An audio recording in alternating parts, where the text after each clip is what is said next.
Bonjour, c'est la vidéo du jeudi, donc j'ai bien cru ne pas être à l'heure parce que j'arrivais pas à connecter en fait avec internet, mais me voilà. Et donc en fait aujourd'hui on va parler des enfants. On va parler des enfants parce que d'abord ça fait longtemps qu'on n'en a pas parlé. Et puis, voilà, moi je fonctionne aussi avec l'actualité du moment. Hello Laurence. Et donc j'ai envie de revenir sur ce qu'on appelle donc les enfants précoces. Vous savez que je ne suis pas trop fan de ce mot précoce, mais il n'empêche que c'est comme ça qu'on les nomme encore aujourd'hui. Donc on va essayer de l'utiliser. J'ai envie de revenir dessus parce que souvent les parents qui découvrent que leur enfant est un enfant précoce se retrouvent fort démunis avec cette nouvelle information et ne savent pas trop quoi en faire. Et évidemment, les questions qui se posent, c'est est-ce que du coup, il va falloir que je gère cet enfant d'une façon différente que par rapport à ce que j'ai toujours fait avec lui?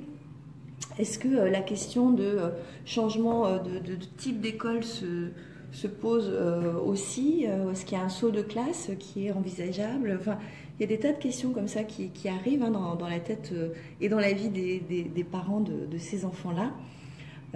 Évidemment, on se pose beaucoup de questions, on ne sait pas trop quoi faire avec ça.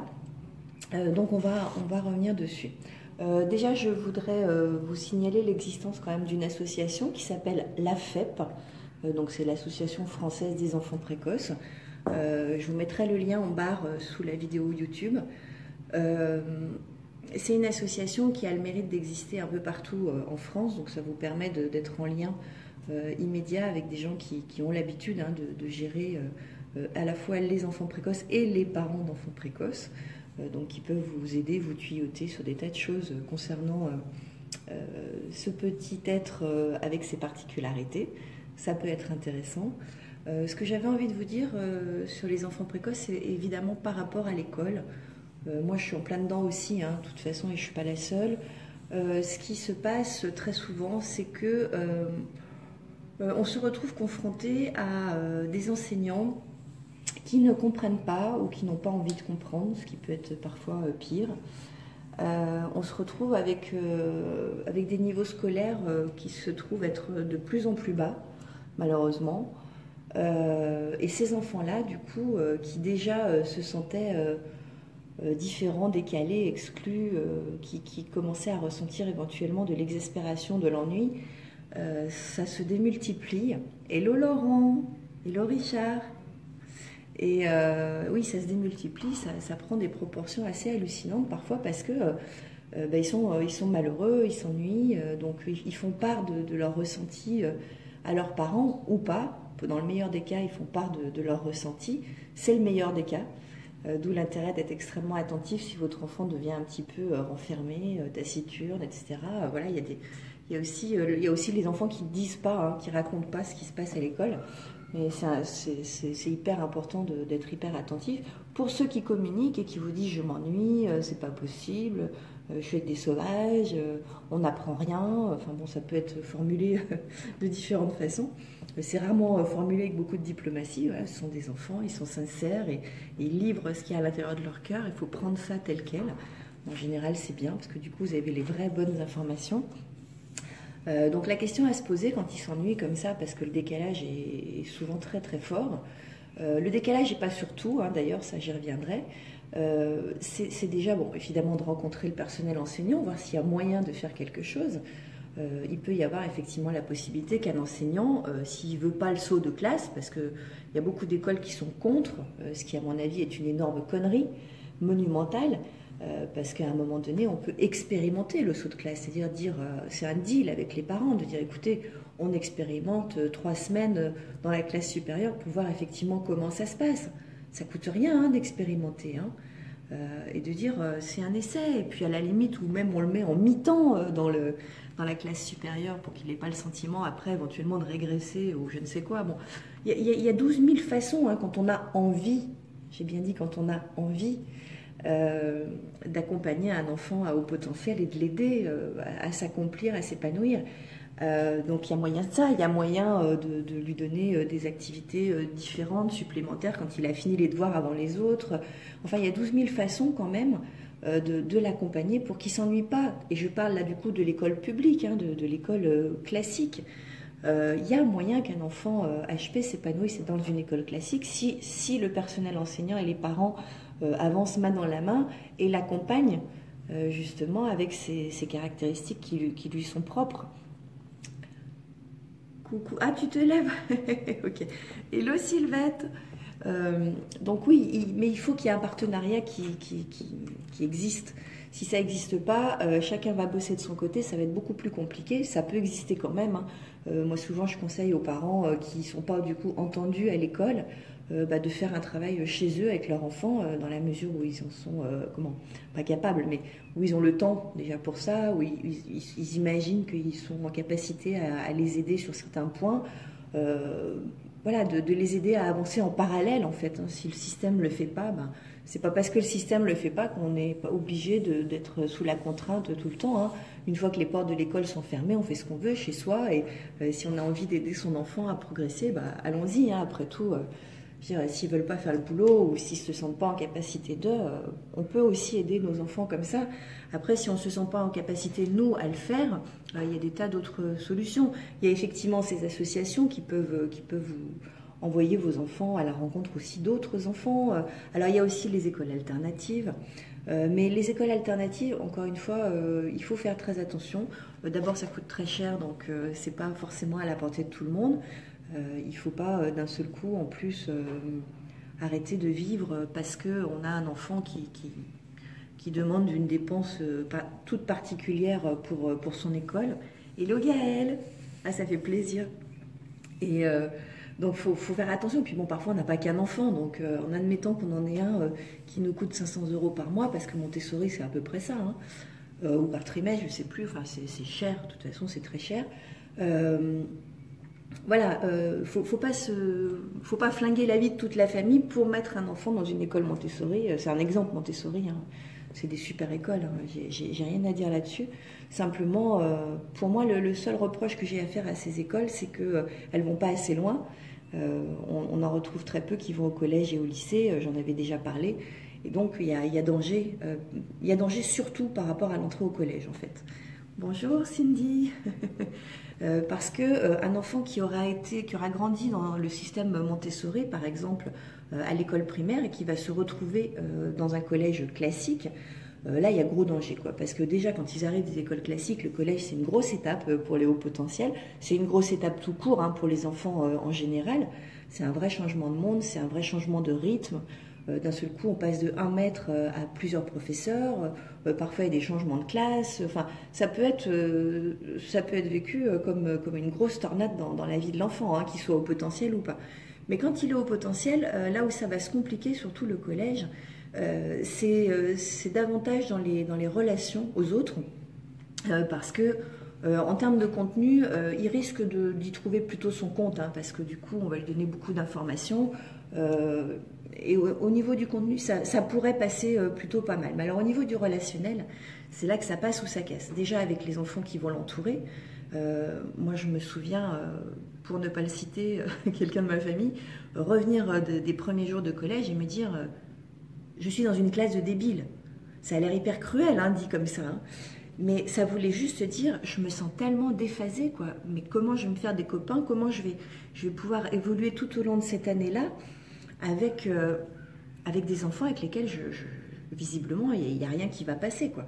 Et donc voilà, vous risquez d'être confronté à ça, votre enfant risque d'être confronté à ça, parce que le décalage il existe, hein, donc il continue d'exister au collège et il existera toute sa vie, hein. Ça on ne le dit pas forcément tout de suite, mais ça existera toute sa vie. Donc en termes de relationnel, il risque d'y avoir une difficulté. Et puis alors il y a un autre truc qui va entrer en ligne de compte, c'est que très souvent, j'ai l'impression que je parle très très vite aujourd'hui, très souvent l'enfant à haut potentiel, mais le haut potentiel en général de toute façon, fonctionne beaucoup à l'affectif. Ça peut occasionner des choses extrêmement géniales et ça peut occasionner des grosses catastrophes parce que comme il fonctionne à l'affectif, il va se retrouver au collège avec différents professeurs. Si un professeur, ça se passe super bien, ça va être juste l'éclate parce que bah, il aime ce professeur, il aime l'écouter, sa façon de lui enseigner lui convient, ça lui parle, ça le fait vibrer, il est heureux, donc c'est du nickel, c'est une autoroute dans ces cas-là.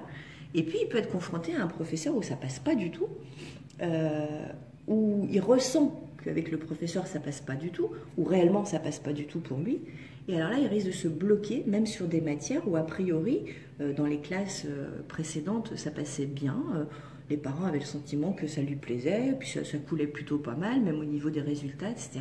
Et d'un seul coup, c'est la bérésina parce que, en termes de lien affectif, il y a un truc qui passe plus. En termes de schmilblick, il y a non, je vais pas le dire, j'allais dire une bêtise. Enfin bon, ça passe plus. Donc ça fait partie des trucs qu'il va falloir gérer avec les enfants à haut potentiel quand ils arrivent au collège. Après, ce qu'il va falloir aussi gérer avec les enfants à haut potentiel quand ils arrivent au collège, j'en ai déjà parlé, mais bon, comme là on fait un direct essentiellement sur les enfants, c'est leur capacité à fournir des efforts et à travailler concrètement. Ce sont des enfants qui sont souvent assez mal organisés en fait. Ils sont capables d'entendre un professeur dire quelque chose et de le retenir très facilement. Ils sont capables de lire une leçon et de la retenir en une fois, en deux fois. Enfin, ça peut aller très très vite, les compréhensions des enfants à haut potentiel. Hello Sandrine, hello Francesca, Stéphanie. Mais la difficulté, c'est apprendre, vraiment apprendre. Se poser et répéter plusieurs fois. Parce qu'ils vont être confrontés à ça au collège. Ça va être quelque chose d'extrêmement nouveau pour eux. Ils n'ont pas fourni beaucoup d'efforts, quand ils étaient à l'école primaire pour la plupart. Tout a été assez facile, sauf peut-être dans certaines matières, mais globalement ça a été assez facile. Il n'y a pas une grosse masse d'efforts à fournir. Et là ils arrivent au collège et vu la masse d'informations qu'on va leur donner à ingurgiter, qu'ils soient doués ou pas, ça va nécessiter du travail et donc des efforts. Et du coup, il va falloir qu'ils apprennent ça. Il va falloir qu'ils apprennent à gérer leur temps. Il va falloir qu'ils apprennent à consacrer du temps à l'apprentissage, chose qui était assez anecdotique finalement dans leur quotidien. Et donc là, s'ils ont un environnement bienveillant, des parents, des éducateurs, des copains peut-être avec lesquels travailler, c'est super important. Et vraiment, là, il ne faut pas les lâcher en sixième, parce que c'est l'année en général où ça explose dans tous les coins. Les hauts potentiels, ça peut partir en vrille. Et aussi, je ne comprends pas cet enfant qui n'avait aucun problème d'un seul coup, c'est du grand n'importe quoi. Je vois Arthur, notre aîné, lorsqu'il a un prof qu'il aime, c'est nickel, et les notes vont avec. Mais quand il est avec un prof qu'il n'aime pas, eh bien c'est la cata. Bah oui, c'est ça, c'est un peu le... Alors, ça pourrait être vrai pour la plupart des enfants, mais moi je parle des hauts potentiels parce que c'est sur ceux-là que je fais le focus. Et clairement, c'est hyper limpide avec eux, c'est très très souvent comme ça. 9 fois sur 10 pour pas dire 10 fois sur 10. Richard, le type de fonctionnement du HP est à prendre en compte aussi. Les HPI laminaires et les HPI arborescents sont à ce point différents dans leur mode cognitif. Attends, il faut que j'affiche la suite. Que les premiers s'adaptent bien au... Attends, voilà. J'arrive pas à afficher plus. Voilà. S'adaptent bien au système scolaire, tandis que les seconds, très mal. Oui, mais tu as raison de parler de ça, Richard, parce qu'effectivement, on va avoir aussi... Moi, je parle souvent de ceux qui ont des problématiques, parce que je suis aussi là pour aider à résoudre certaines problématiques. Mais évidemment qu'il y a des enfants à haut potentiel, ils tracent leur route, et c'est à la limite s'ils sont visibles dans le système scolaire, parce que... ils sont invisibles de par leur fluidité à traverser les classes et tout se passe bien et tout est nickel et même si ça leur plaît pas, ils ont totalement conscience. Par contre, c'est un point commun qu'ils ont autant qu'ils soient laminaires ou arborescents, pour reprendre tes termes. Ça, c'est un point qu'ils ont en commun, c'est qu'ils sont en totale conscience de ce qui se passe autour d'eux. C'est-à-dire que le système a des failles, que de ce qui convient pas, des professeurs qui merdent, des relations, etc. Tous sont en conscience de tout ça. Simplement, effectivement, il y en a une certaine catégorie pour lesquelles ça va être extrêmement fluide. Et bon, ils vont éventuellement dire « Ouais, bon, ce système ne me plaît pas plus que ça, quoi. » Mais pour autant, effectivement, tu as raison, ça va être fluide et ça va passer. Et ils vont circuler jusqu'à l'université et plus. Mais comme il y a quand même une grosse majorité d'enfants qui rencontrent ces problématiques-là, et qui sont pour le coup davantage dans la souffrance et avec des parents du coup qui se retrouvent un petit peu désorienté, à pas trop savoir comment gérer tout ça. C'est pour ça qu'on en parle. Pareil pour le temps de travail, il a du mal car il a l'impression de perdre son temps. Il n'a pas forcément envie d'apprendre.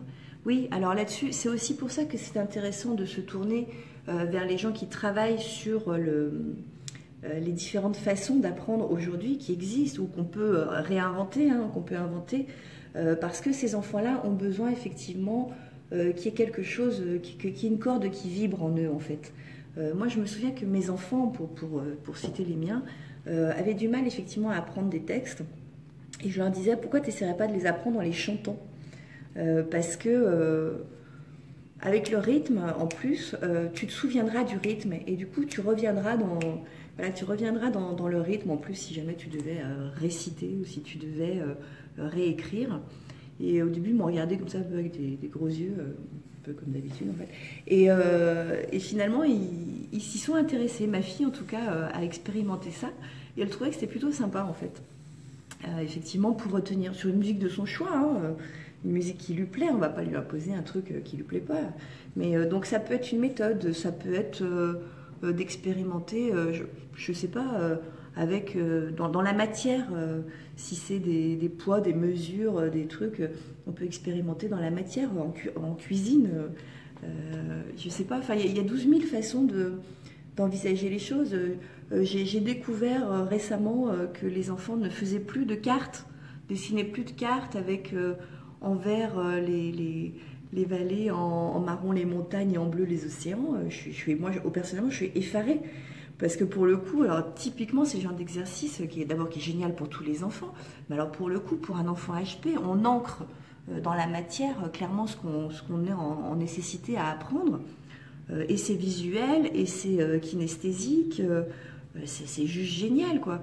Pour un peu qu'on ait à ce moment-là une vérification avec un parent qui explique ou qui raconte des anecdotes ou je ne sais quoi. Enfin, en fait, il faut rendre vivant le truc qui est je ne sais pas comment le dire à part voilà.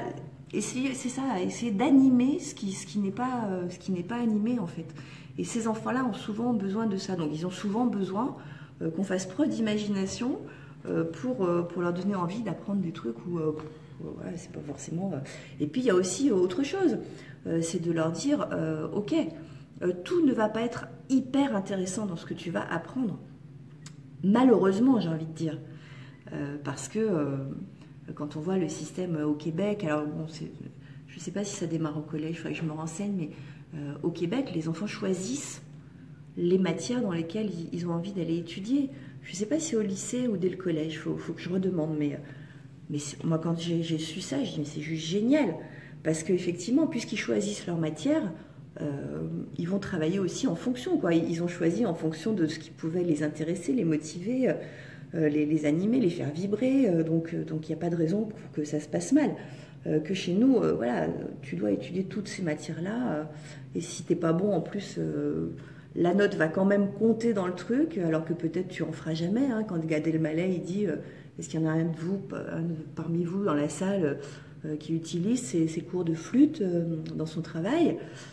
C'est vrai qu'ils sont sûrement pas nombreux à lever la main, bon voilà, mais je pense toujours à ça, quoi, parce qu'à un moment donné, c'est vrai qu'il y a quand même un petit côté absurde, certes, mais c'est important de dire à nos enfants que oui, dans le système classique tel qu'il est, ils se confrontent à ce qu'on appelle le système, c'est-à-dire que tout ne va pas les intéresser.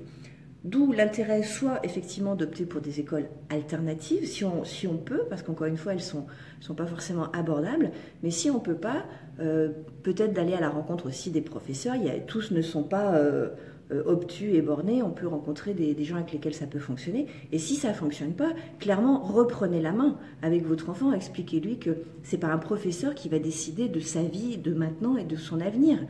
Même s'il a affaire au roi des cons, pardon, mais c'est pas ce mec-là ou cette nana-là qui va décider de qui il est maintenant et de qui il sera demain.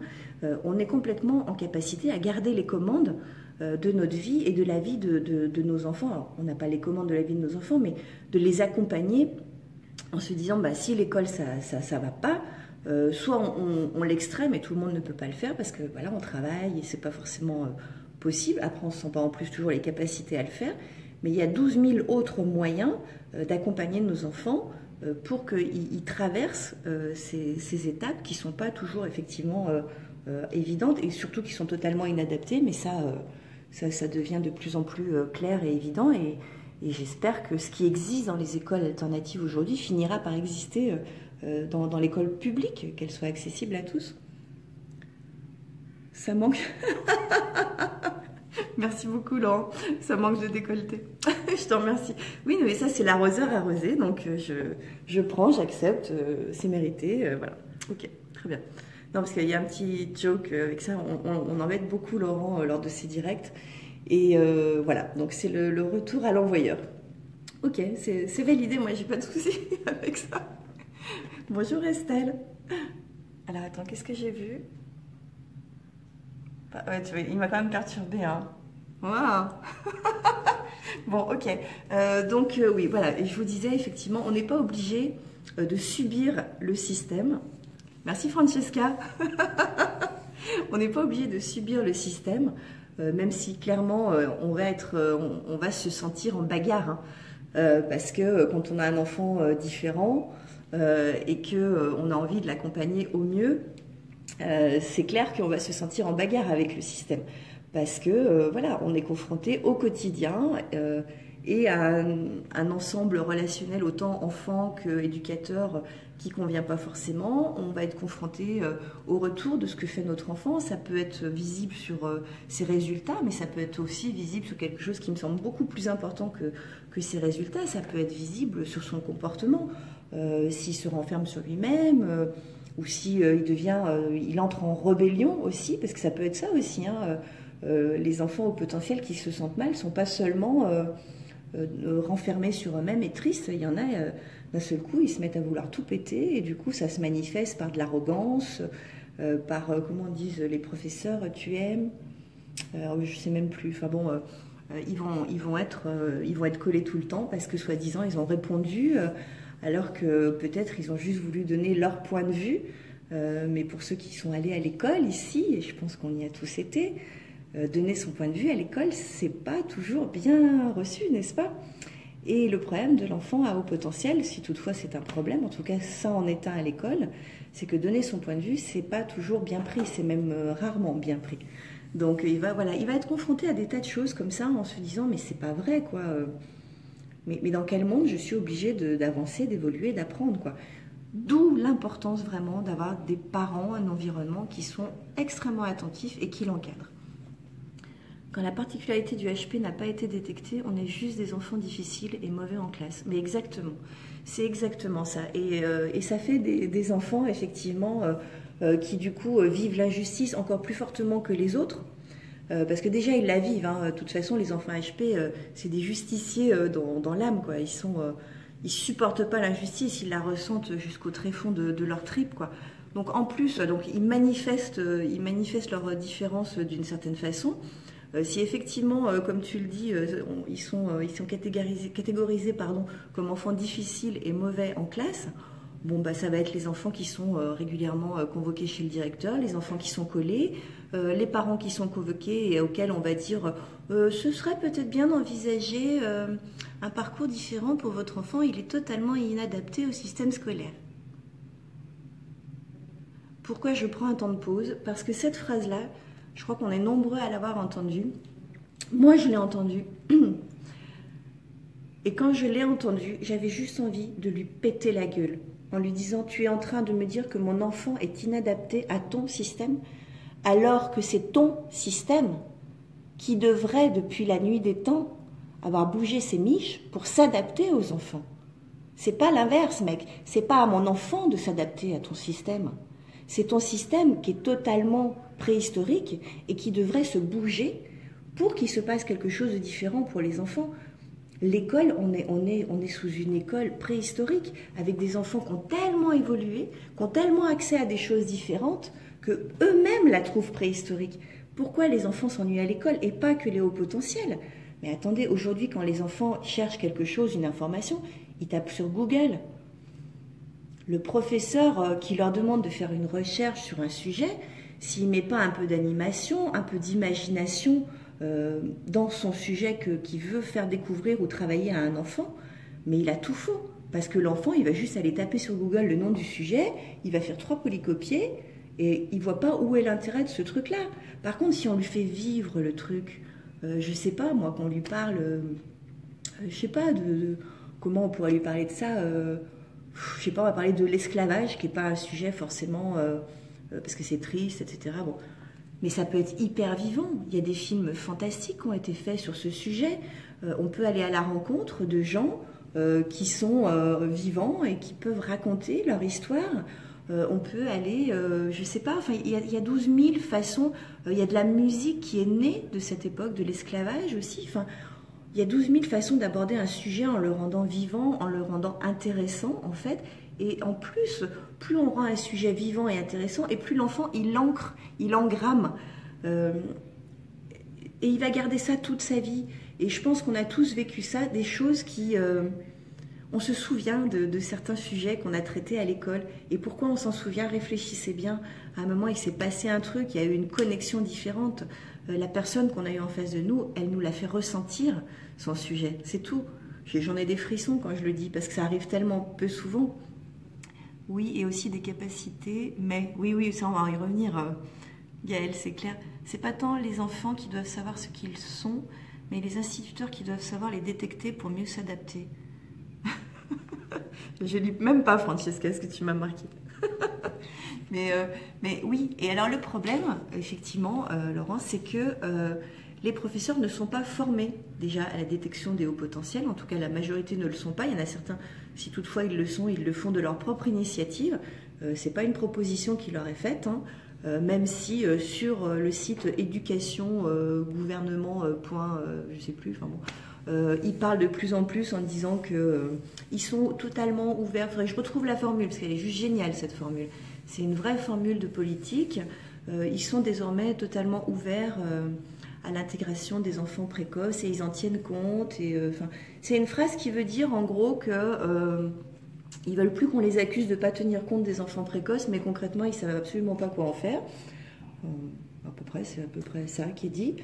Mais effectivement, s'il y avait des formations, moi je pense notamment à une fille juste exceptionnelle qui s'appelle Céline Alvarez, si cette fille pouvait prodiguer des formations auprès des professeurs, et puis faire des petits, c'est-à-dire former déjà d'autres formateurs qui iraient enseigner tout comme elle, notamment les méthodes qu'elle a expérimentées et qui ont juste été exceptionnelles de réussite, comme par hasard dans des quartiers difficiles où on lui avait dit, enfin on lui avait pas dit, mais c'était clairement souhaité, je pense, de la part de ceux qui acceptaient son projet, son test, on va la mettre dans les quartiers difficiles avec les enfants qui captent rien, les familles à problème et tout, enfin... Déjà, il y avait 12 000 étiquettes sur la base de son projet. Et donc, elle va foirer le truc et elle arrêtera de nous emmerder avec son projet, que l'école, elle est pourrie et qu'elle a des nouvelles idées. Mais manque de bol, même dans les quartiers difficiles, avec des familles soi-disant où tous les enfants sont déjà perdus d'avance, elle a réussi avec brio. Et c'est quand même tombé à l'eau parce que, bien sûr, voilà, ils ne sont pas en plus en capacité à voir quand il y a des trésors qui s'offrent à eux. Donc voilà, moi je voudrais qu'une fille comme Céline Alvarez, elle fasse des petits en termes de formation, que ce soit 12 000 personnes qui aillent former les professeurs, les instituteurs, dans les écoles publiques aussi, évidemment, pour que l'école se renouvelle. Quand on dit que le mammouth, on n'arrive pas à le faire bouger, je crois que c'est vrai. Alors comme on ne peut pas tous forcément accéder à l'école alternative, mais clairement il faut que ça bouge. Et c'est bien d'aller dans la rue pour des tas de choses, hein. En ce moment il y a les étudiants qui sont dans la rue parce que pour les universités on est encore en train de les emmerder avec du tirage au sort, réussir sa vie par le tirage au sort, c'est cool, hein, on va tous jouer au loto. Bon bref, ça c'est encore autre chose, mais à un moment donné, oui, il faut que ça bouge. Le système est totalement inadapté et il va falloir que les gens qui sont à l'intérieur s'en rendent compte parce que il est même plus adapté aux enfants dits normaux pensants. Il est même plus adapté à eux. Donc comment pourrait-il être adapté à des enfants qui sont déjà décalés dans leur tête, qui vont déjà plus vite dans leur tête? C'est juste pas la peine, quoi. Coucou Carole. Mon fils manifeste, j'en suis ravie. Bah oui, de toute façon, il s'engage en fait. Il est impliqué dans quelque chose qui lui parle. C'est ça pour Maëlle, ils ont accepté le fait de ne pas être formé et donc pas de souci à le laisser jouer avec ses crayons de couleur sous sa table s'il ne dérange pas. Bah, ils ont une belle ouverture d'esprit déjà de pas le punir parce qu'il a arrêté et qu'il est en train de dessiner. c'est déjà un pas, bon, pourquoi pas. Oui, ce que je voulais vous dire, attends, je vais lire le message de Richard. Malheureusement, Céline Alvarez a démissionné de l'éducation nationale au bout de 3 ans. Bah oui, elle est pas folle, la guêpe. Maintenant, elle fait des conférences et puis elle espère certainement aussi que y a un mouvement de conscience qui va se mettre en place parce que toute seule, elle peut pas y arriver. Donc, je pense qu'elle est assez intelligente pour avoir pigé que, comme toute seule, elle y arriverait pas. Il faut évidemment qu'elle aille diffuser son message partout et le plus possible. Et elle est en train de faire des petits. Donc, c'est ça qui est génial. On ne sait pas le temps que ça prendra, mais bon, c'est pas la seule, Dieu merci. Non, ça va bouger. Et puis, moi, j'espère même que ça va péter, quoi, parce que ça suffit. Ce sont nos enfants, quoi. Merde, c'est pas nos comptes en banque. À la limite que les banques déconnent, c'est notre argent, mais c'est de l'argent, quoi. Mais là, ce sont nos enfants. Donc, ça suffit, quoi, de ne pas se préoccuper de juste l'essentiel, quoi. Ça devient pénible, en fait. Hello, Christelle. Oui, ce que je voulais vous dire, je ne sais même plus. Qu'est-ce que je voulais dire? Oui, ça va me revenir, ne vous inquiétez pas. Si tu veux changer demain, il faut transformer aujourd'hui. Mais exactement, Francesca, de toute façon, on en arrive à un point où on va être obligé. Alors encore une fois, il ne s'agit pas de parler des enfants pour lesquels il y a zéro problème et où tout est fluide, parce que même si cela existe, et évidemment c'est important quand même de le dire, c'est pas pour cela qu'on allume une vidéo et qu'on allume la caméra et qu'on fait une vidéo. C'est pas pour cela qu'on fait des conférences. C'est pour tous ceux qui pataugent alors qu'ils ne devraient pas patauger parce qu'ils ont tous les atouts en main pour que leur vie elle avance et que ça trace et que tout aille bien. C'est pour ceux qui ont des difficultés, c'est pour ceux qui ne comprennent pas pourquoi ils sont obligés d'évoluer dans un système qui ne leur correspond pas du tout. C'est pour cela qu'on parle, c'est pour cela qu'on a besoin de changer les choses en priorité. Donc c'est ça, mais encore une fois, on est à l'ère des enfants qui ont accès à Internet, mais il va falloir quand même se rendre compte de ça, quoi. Un enfant qui veut apprendre l'anglais, il n'a pas forcément besoin d'avoir un professeur. Il écoute des séries en VO et il progresse. Il y a tellement d'autres façons aujourd'hui de se documenter, de s'informer et d'apprendre surtout par rapport à il y a simplement 10 ans en arrière. Comment voulez-vous que les enfants s'impliquent autant qu'avant? Et donc c'est aux professeurs de se renouveler, c'est à l'éducation nationale de se renouveler, clairement. Après, je ne vais pas faire leur procès, mais il y a quand même beaucoup, beaucoup à en dire. On se rend bien compte des résultats catastrophiques et surtout de la chute de niveau en plus. Enfin bon, ça on y reviendra, mais je suis à 2 doigts d'en faire un. T'es à 2 doigts d'en faire un quoi? J'ai loupé un truc, Francesca, pardon. Coucou Christelle, coucou, ça fait plaisir. Oui, j'ai perdu le fil en fait de ce que je voulais vous dire. Je ne sais plus. Oui, si, il y a 2 choses que je voulais vous dire. La première des choses que je voulais vous dire, c'est que les enfants précoces sont souvent confrontés à l'école, par rapport aux enseignants, à une phrase qui va revenir, c'est de dire mais faut qu'on arrête de nous enquiquiner avec soi-disant leur haut potentiel. La preuve, c'est qu'ils ne sont pas bons partout. Ça, c'est une phrase qui va être très très souvent entendue parce qu'effectivement, l'enfant à haut potentiel ou enfant précoce n'est pas bon partout. Il va être très très bon là où il est bon, mais il n'est pas forcément bon partout. Notamment à l'école maternelle, un petit peu à l'école primaire, on va les retrouver dans des difficultés d'orientation, comment ça s'appelle, espace-temps. On va les retrouver avec des difficultés motrices. Sont des enfants, par exemple, qui ont des difficultés à écrire forcément correctement. C'est souvent lié à des problèmes 10, ce qu'on appelle dyslexie, dysphasie, machin. Bon, j'ai une vidéo qui en parle. Ils sont lents aussi parfois dans l'écriture, ce qui est relié aussi à un autre truc des HP, c'est le désir de perfectionnisme. Donc voilà, par rapport à certaines petites choses comme ça, paf, le prof va enquiller pile dans la faille en disant non, mais ce ne sont pas des enfants au potentiel, regardez. Et il y a des enfants auxquels on refuse notamment un saut de classe par rapport à ce genre de faille, où on va dire oui, non, mais d'accord, bon, peut-être il est un peu vif, mais par ailleurs, il n'est pas très mature, parce que regardez, il joue encore à ci, à ça. Dans quelle langue il va falloir expliquer au professeur qu'un enfant à haut potentiel reste un enfant. et que effectivement il va aller beaucoup plus vite dans sa capacité à comprendre, et c'est ce qui fait qu'il est en capacité à peut-être intégrer une classe supérieure en termes d'apprentissage. Mais oui, une petite fille de 4 ans qui est très éveillée peut continuer à jouer avec son poupon et lui donner le bain, et etc. C'est pas du tout incompatible. Et ça m'agace profondément quand on catégorise un enfant, on décide de non, non, non, il n'est pas doué parce qu'il joue comme un enfant, il n'est pas doué. Faut arrêter avec ça. Ça, c'est juste des espèces de clichés de bistrot, en fait, quoi. L'enfant à haut potentiel reste un enfant. Il s'intéresse à des choses différentes, il s'intéresse à plus de choses, en fait, et effectivement, ses capacités de compréhension et de progression sont clairement différentes. Mais oui, c'est un enfant qui va encore jouer à des jeux d'enfants. Il vous surprendra parce qu'il va être capable de vous tenir une conversation sur des sujets qui visiblement ne sont pas tellement de son âge, mais il continuera aussi peut-être à jouer avec son petit poney de Polly Pocket, il continuera, enfin je sais pas, ce sont des enfants. Et c'est hyper important quoi, de ne pas se dire ah bah alors s'ils jouent comme un enfant, j'ai dû me tromper. Non, non, ce sont des enfants, merde.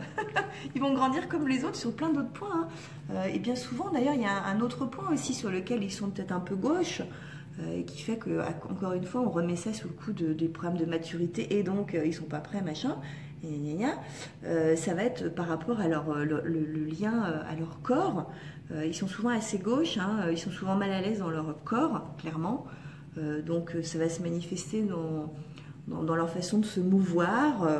Les enfants qui aussi, comme ça, qui se tortillent. Enfin bon, il y a différentes façons hein, de ne pas être à l'aise dans son corps. Bon. Donc il y a plein de choses comme ça qui font que, voilà, paf, on nous renvoie la balle en disant non, c'est pas ça. Cherchez encore, c'est pas ça. Vous n'avez pas trouvé la bonne réponse pour qu'on vous donne le sésame pour le saut de classe ou pour des exercices qui sont adaptés à votre enfant. Bon bref, ça pourrait durer longtemps. Ah, j'ai loupé des trucs là. Avec un ministre qui veut interdire les portables dans l'école, c'est mal barré.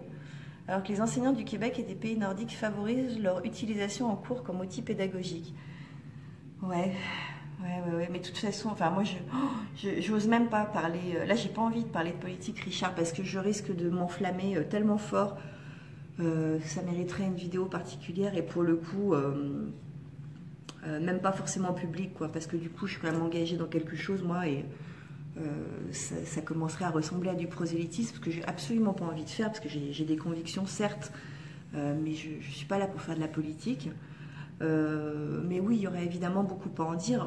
Moi, je m'attendais quand même, parce que bon, ce président-là, c'est pas le président que j'aurais choisi, clairement, mais je m'attendais du fait qu'il ait une épouse qui a été enseignante, à ce qu'on ait accès quand même à des choses un petit peu plus pertinentes, un petit peu plus intelligentes, et peut-être que ça viendra. J'espère que cette femme va s'impliquer, parce que j'espère qu'elle a quand même un regard qui pourrait servir à quelque chose. Mais sinon, oui, je ne suis pas forcément satisfaite. Bah, de toute façon, tu vois bien ce qui se passe dans les universités. Enfin, je ne suis pas sûre que ce soit leur combat prioritaire, quoi. En priorité, ils ont enlevé de l'argent à ceux qui n'en avaient déjà pas, et puis ils ont fait des faveurs à ceux qui en avaient déjà beaucoup. Enfin bon, non, mais là, je vais m'égarer dans la politique, ça ne va pas aller, mais... Non, ils font pas forcément ce qui va dans le bon sens pour le moment. Ah non, Cathy, touche pas à ma prof d'anglais. Cela dit, en passant, elle pense à faire son site internet. Ah, mais ce serait juste génial que Cécile fasse un site. Il y a des sites qui existent, j'avais découvert ça il y a quelques années, et c'est gratuit, hein, c'est des sites gratuits où on peut apprendre, parce qu'en fait, c'est sur le principe du bénévolat. C'est-à-dire qu'il y a des gens, souvent des professeurs à la retraite ou des gens qui ont envie de faire ça, hein, comme loisir, parce qu'ils aiment trop ce qu'ils font finalement, et qui partagent leur savoir-faire, donc en anglais, en espagnol, même en mathématiques, enfin, tous les domaines existent. Et ils ont créé mais vraiment un programme hyper sérieux, hein, où on dit d'abord son niveau, à quel niveau on veut démarrer, et on peut démarrer à Brian is in the kitchen, hein, si on veut, où on peut démarrer à un niveau un peu plus élevé si on considère qu'on a juste des révisions à faire, etc. C'est super intéressant, c'est gratuit, c'est vraiment gratuit. Et puis on progresse, on s'enregistre, hein, je crois, il y a quand même une inscription à faire, pas simplement déjà pour retrouver son compte, pour retrouver là où on en était des exercices. Il y a les corrections, il y a même la possibilité d'entrer en lien avec certains des professeurs, mais c'est juste génial hein, ce qui existe sur le net. Donc clairement, mais voilà, ça rejoint tout ça, c'est qu'à un moment donné, la possibilité de se former et d'apprendre devient tellement riche, tellement multiple, que oui, si on ne met pas son nez dans l'école telle qu'elle est faite aujourd'hui, on va mordre la poussière, hein, c'est évident.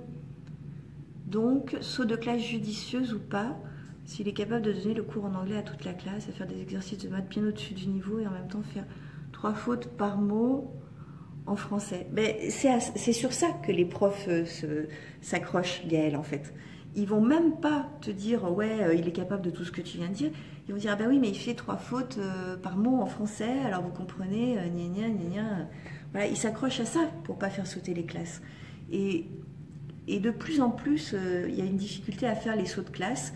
Et pour moi, c'est catastrophique. Parce que j'estime qu'un parent responsable, quand il vient demander un saut de classe pour son enfant, c'est pas juste pour se faire mousser ou pour faire mousser son enfant en disant ah, vous voyez, moi le mien, il a sauté une classe. On s'en fout. S'il le fait, c'est parce qu'il ressent bien que son enfant est en demande de quelque chose, qu'il est en souffrance ou qu'il est en rébellion ou que ça va exploser dans tous les coins si à un moment donné, bah oui, il s'ennuie. Alors qu'est-ce que tu veux qu'il fasse d'autre que d'emmerder ton cours il s'ennuie. Ou alors donne-lui du travail, ou alors fais-lui sauter la classe, quoi. Et ça, mais bon sang, il y a des profs, ça veut pas rentrer, quoi. Il n'y a rien à faire. Mais bon, à part faire la révolution, ça devient compliqué. Si toi, tu considères que vraiment il est hyper à niveau, le fait qu'il fasse 3 mots par phrase, ça peut être aussi beaucoup de l'inattention, parce qu'il y a énormément d'enfants à haut potentiel qui autant ils accrochent très bien, autant ils peuvent décrocher très très facilement, justement par la démultiplication des choses qui sont dans leur tête. Donc après, ça c'est des choses, c'est souvent de la faute d'inattention. Parce que essaie de voir avec lui justement les mots, juste le mot justement, sorti de son contexte, sorti des 12 000 phrases ou de la dictée, etc. Essaie de voir le mot en lui-même, s'il sait te dire comment il s'épelle ou comment il s'écrit. Ça se trouve, tu seras surprise de voir qu'en fait, les mots, il sait tous les écrire, sauf qu'au moment où on lui a demandé de les écrire, il y avait 12 000 autres trucs dans sa tête, c'est sorti en vrac, voilà. Ça peut être tellement d'autres raisons, et c'est ce qu'on appelle la faute d'inattention. C'est pas une faute d'intégration pour le coup. Donc ça vaut le coup d'aller se rapprocher de ça, de pourquoi il y a la faute, d'où elle vient. Et après, du coup, tu t'arrives avec un bazooka à l'école. Enfin, c'est une expression, hein, pas un vrai, on est d'accord pour tout le monde. Voilà, parce que comme la vidéo est publique, je préfère préciser. Après, tu as un bazooka en termes de dossier, quoi, en disant, mais attendez, voilà, quoi, à un moment donné, expérimentez quand même.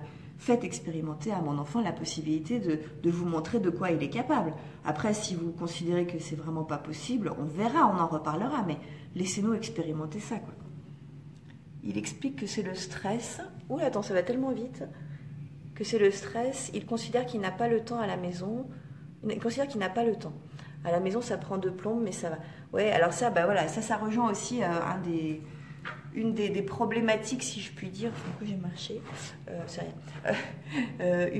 Une des problématiques que rencontrent les enfants à haut potentiel, c'est-à-dire que pour un certain nombre, pas tous encore une fois, mais pour un certain nombre, ils vont être très lents dans la réalisation d'un exercice parce qu'ils veulent absolument faire bien, que les choses soient parfaites. Attends, je vois pas le truc.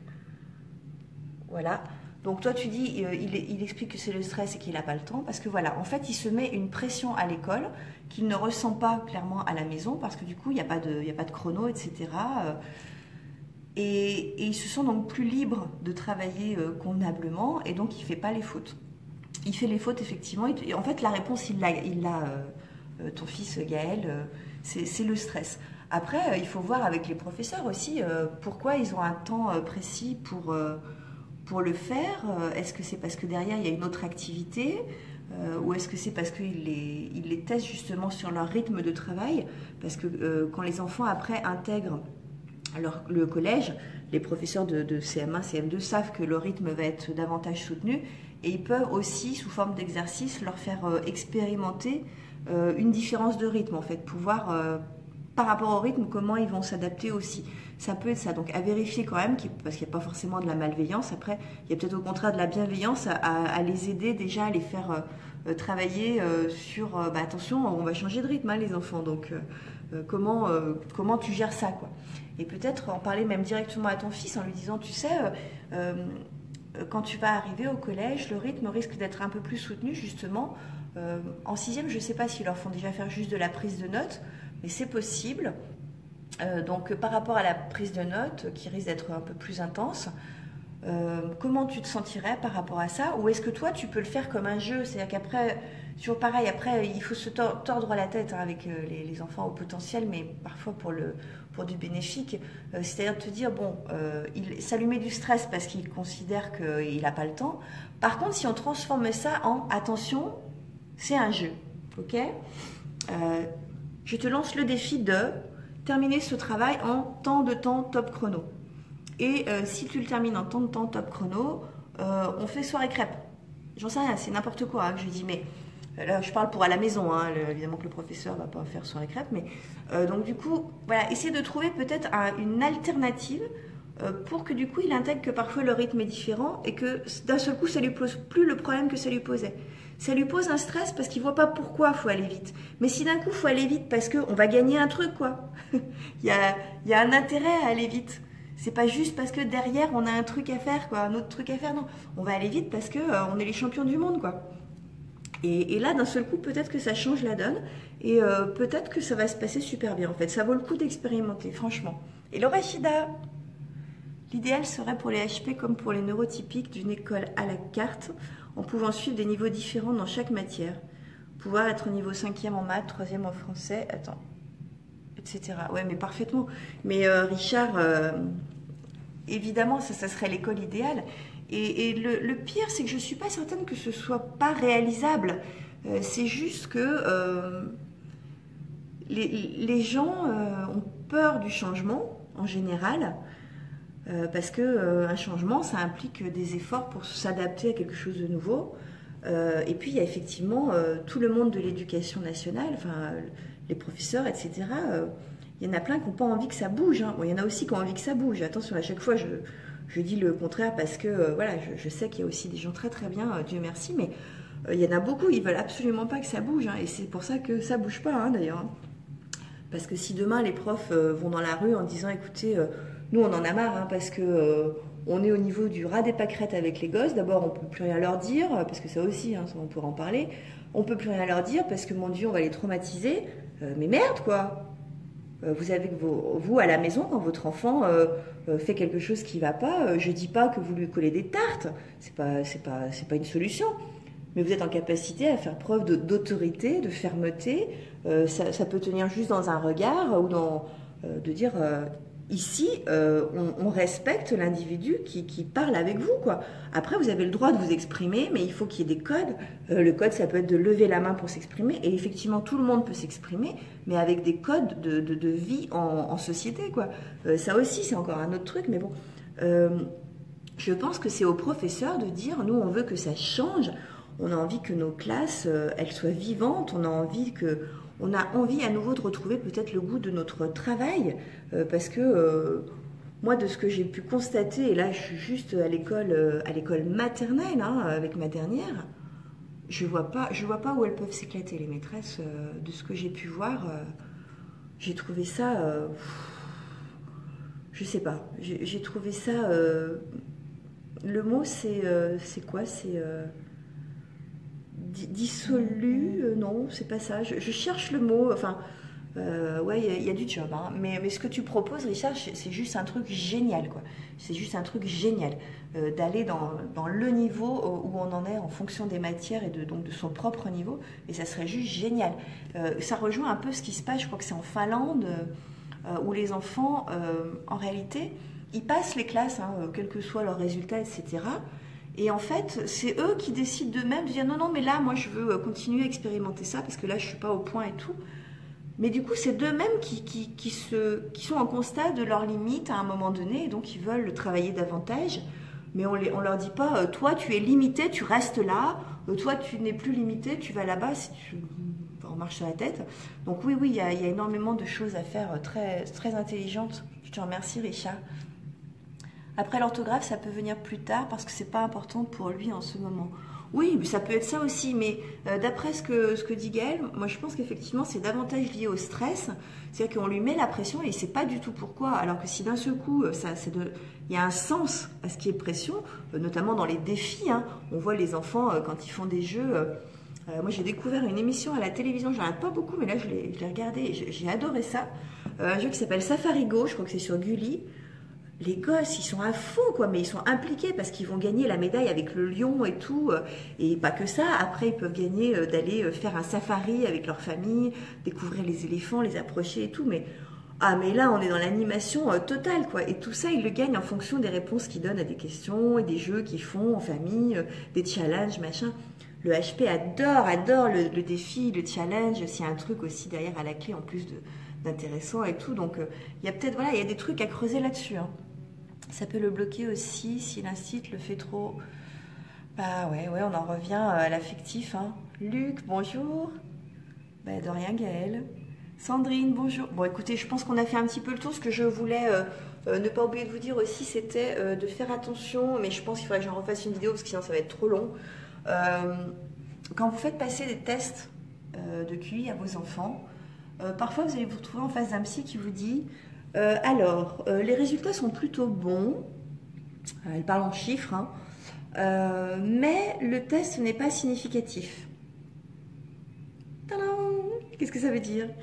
Alors un test non significatif, ça va vouloir dire que parce que c'est un processus de test, comment c'est cognitif, enfin, il va y avoir différents domaines hein, qui vont être explorés. Et il va y avoir, par exemple, sur un certain domaine d'exploration, un résultat de 120, 130, et puis sur un autre domaine, un résultat, par exemple, de 60, 70. Et elle va vous dessiner la courbe, elle va vous dire, bah, vous voyez, là, par exemple, dans ce domaine-là, il est même en dessous, quoi, vous voyez. Donc, c'est pour ça qu'on ne peut pas dire que le test est significatif, parce que, bon, là, ok, il est clairement au-dessus, là, voilà, ou là, il est comme le copain, machin. Mais là, donc le test n'est pas significatif, parce que, pour que le test soit significatif, il aurait fallu qu'il soit au-dessus partout, machin. Alors là, le parent qui venait chercher la clé des champs en faisant passer le test à son enfant, il repart, il est encore plus désemparé. Alors que non, il ne faut pas, au contraire. Si on vous dit que votre enfant a un résultat de test non significatif, au contraire, accrochez-vous, ne lâchez pas l'os qu'on vient de vous donner, surtout pas. Au contraire, il y a beaucoup à aller creuser justement sur les domaines soi-disant non significatifs par rapport à votre enfant. Ça ne veut pas dire que il y a un truc qui déconne et que ça déconnera tout le temps.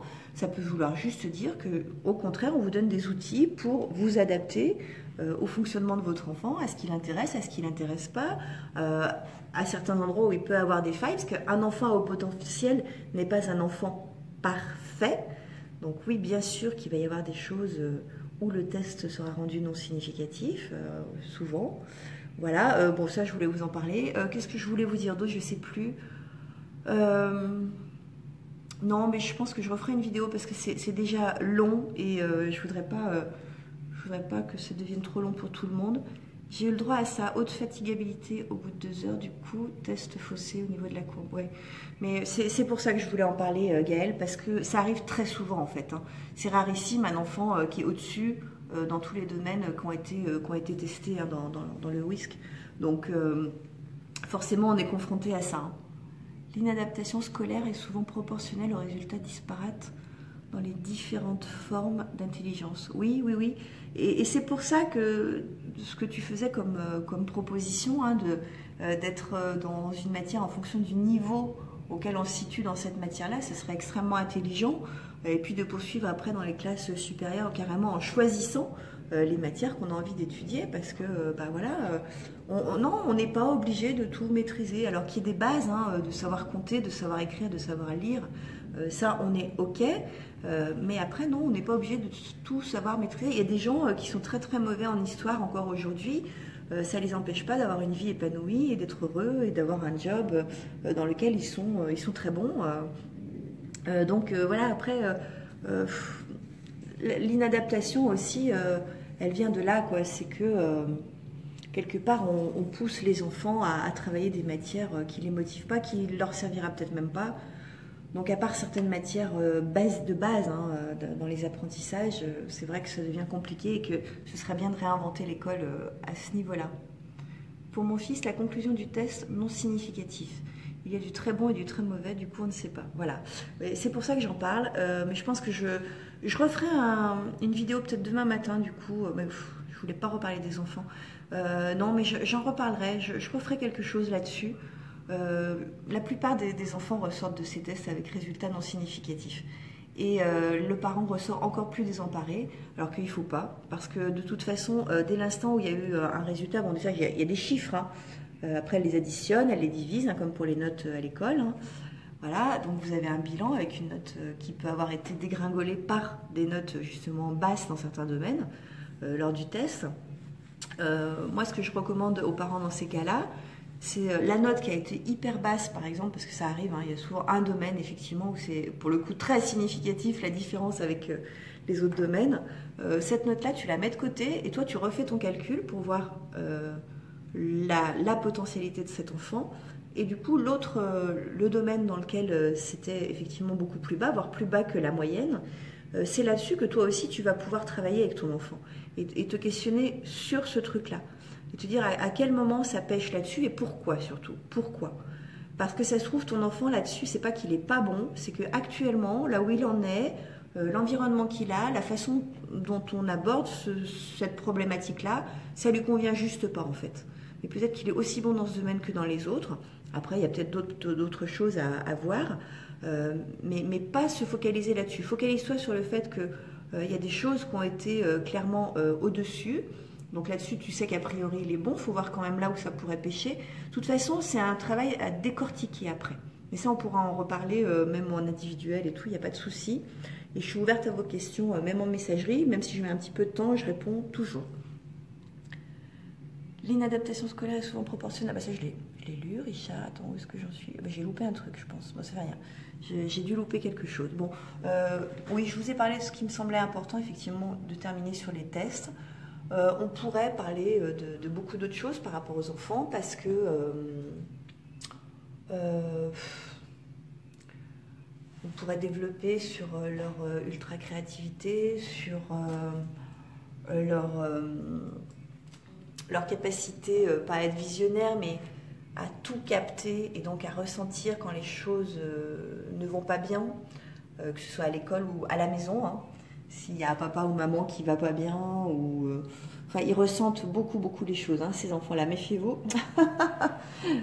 méfiez-vous parce que vous n'avez rien à craindre, hein, si ce n'est que vous ne pourrez pas les duper, quoi. Vous ne pourrez pas les duper sur ce qui est en train de se jouer, quoi, par exemple. Voilà, ils sont beaucoup dans le ressenti. Je vais vous laisser là-dessus parce qu'il y aurait encore beaucoup à en dire et ce serait une vidéo de 2 heures, mais du coup peut-être que je ferai une vidéo de 2 heures, 26 jours. Voilà, merci à ceux qui sont encore là parce que du coup on a été un peu long aujourd'hui. Je vous souhaite une belle journée, peut-être à demain et sinon lundi c'est Ravioli, donc c'est lundi. Gros bisous.